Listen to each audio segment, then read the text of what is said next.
Baik, Bismillahirrahmanirrahim. Assalamualaikum warahmatullahi wabarakatuh.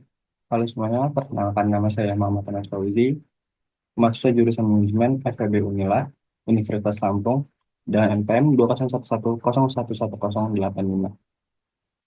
Pada kesempatan kali ini, saya akan menjelaskan ringkasan dari buku Organization Theory and Design edisi ke-10, karya Richard Caldas.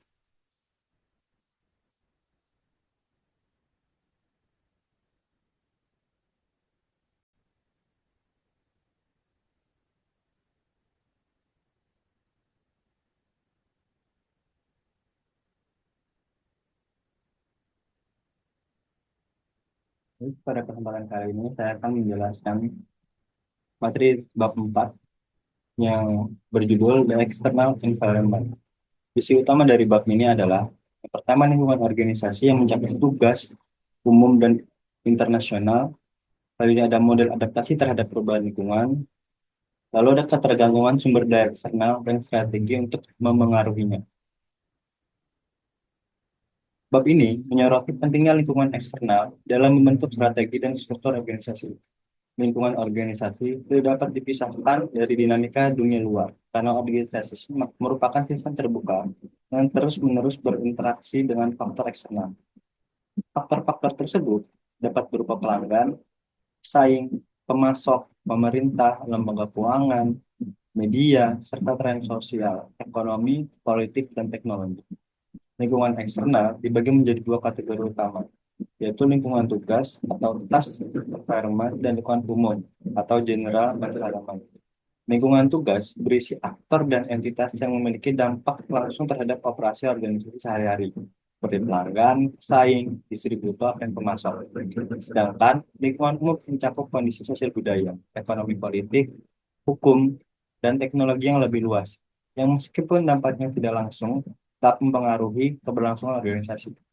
Organisasi harus mampu menganalisis tingkat ketidakpastian lingkungan yang ditentukan oleh dua dimensi, yaitu dimensi kompleksitas dan perubahan.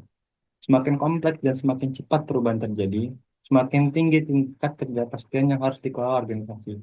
Dalam situasi seperti ini, pendekatan manajerial harus adaptif dan fleksibel. Strategi adaptasi lingkungan mencakup pendekatan internal dan eksternal.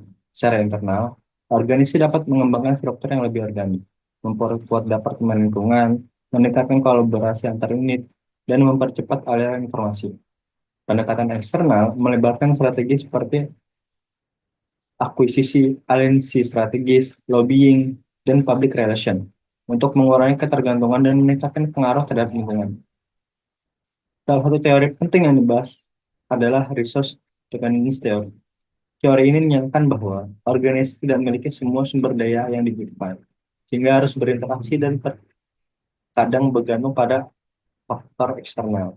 Untuk mengelola ketergantungan ini, organisasi bisa menjalin kemitraan, melakukan integrasi vertikal, atau diversifikasi sumber daya.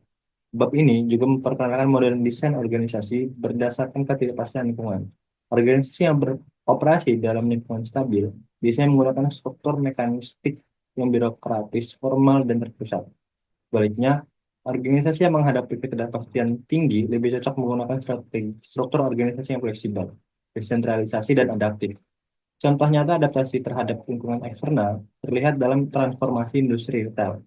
Perubahan seperti Walmart dan Target tengah menghadapi tekanan dari perubahan perilaku konsumen dan perubahan e-commerce. Untuk itu, mereka menyesuaikan strategi dengan mengembangkan platform belanja daring, mempercepat logistik, dan meningkatkan pengalaman pelanggan di toko fisik. Organisasi yang gagal membaca sinyal perubahan lingkungan bisa tertinggal. Kasus seperti Blockbuster dan Kodak menunjukkan bagaimana kegagalan dalam memahami dampak teknologi digital menyebabkan hilangnya relevansi di pasar. Sementara perusahaan seperti Netflix dan Apple berhasil karena terus memantau dan menghadapi perubahan lingkungan secara proaktif. Bab ini menekankan pentingnya pemindaian lingkungan atau environmental scanning, yaitu proses sistematis untuk mengidentifikasi tren, ancaman, dan peluang eksternal. Informasi yang dikumpulkan menjadi dasar penting dalam perumusan strategi organisasi. Selain itu, budaya organisasi juga harus mendukung orientasi terhadap lingkungan eksternal. Budaya yang fleksibel, terbuka terhadap perubahan, dan inovatif akan lebih mudah beradaptasi dibandingkan budaya yang kaku dan tertutup. Dalam konteks global, organisasi menghadapi tantangan tambahan seperti perbedaan budaya, peraturan hukum internasional, dan dinamika geopolitik. Oleh karena itu, organisasi multinasional harus memiliki sensitivitas budaya dan kemampuan beroperasi dalam kerangka hukum dan etika global. Kesimpulan dari bab ini adalah lingkungan eksternal bukanlah sesuatu yang dapat dikendalikan sepenuhnya oleh organisasi, namun bisa dipengaruhi dan direspon secara strategis. Keberhasilan organisasi dalam jangka panjang sangat tergantung pada kemampuannya memahami, memprediksi, dan merespon perubahan lingkungan dengan cara yang tepat.